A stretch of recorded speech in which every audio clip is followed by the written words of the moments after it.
Flash Actu. Madame, Monsieur, chers internautes, bonsoir et bienvenue dans le condensé de l'actualité nationale. À Boycon, Eugénie Kouanan, députée de la 23e circonscription électorale, a fait don de près de 200 casques à des femmes du marché, apprenants et conducteurs de taxi-moto de la ville. La cérémonie qui s'est déroulée ce mercredi au siège de l'Union progressiste Le Renouveau à Boycon a permis à l'élu de témoigner son attachement à ses mandants. Ils n'auront plus de soucis à protéger leur tête contre les conséquences des accidents de la route et à se conformer aux exigences du code de la route. La députée justifie le choix des apprenants candidats au bac. Et principalement, si j'ai choisi les élèves, dans 2 ou 3 jours, surtout les terminalistes, ils iront aux examens. Donc j'ai préféré ce choix-là pour qu'ils puissent porter leur casque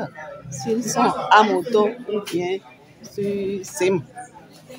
Et c'est pour leur santé, leur préserver de tout accident, pour qu'ils puissent bien travailler pour la réussite de leurs examens.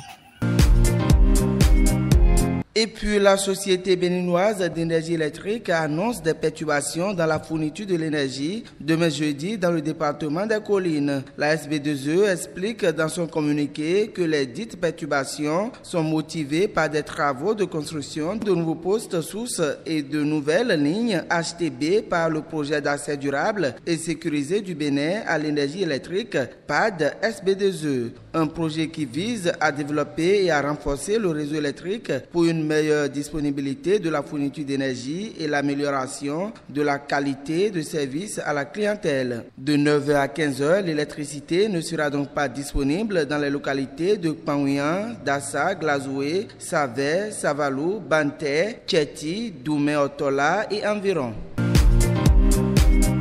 Enfin, le gouvernement du Bénin institue une marque pays. Après les études et consultations menées, la promesse de la marque Un monde de splendeur est retenue. La mise en place de cette marque va permettre au pays de se différencier des autres nations en adoptant une stratégie de promotion distinctive. L'initiative vise le renforcement de l'attractivité du Bénin et de la promotion du pays comme la destination touristique de premier plan. Les mesures nécessaires à la vulgarisation du logotype ainsi que la marque du pays seront prises par le ministre du Tourisme, de la Culture et des Arts en lien avec le ministre de l'Économie et des Finances selon le compte rendu du Conseil des ministres de ce mercredi 12 juin de l'an 2024. Madame, Monsieur, chers internautes, ce numéro de Flash Actu se referme. Merci de votre attention et à demain.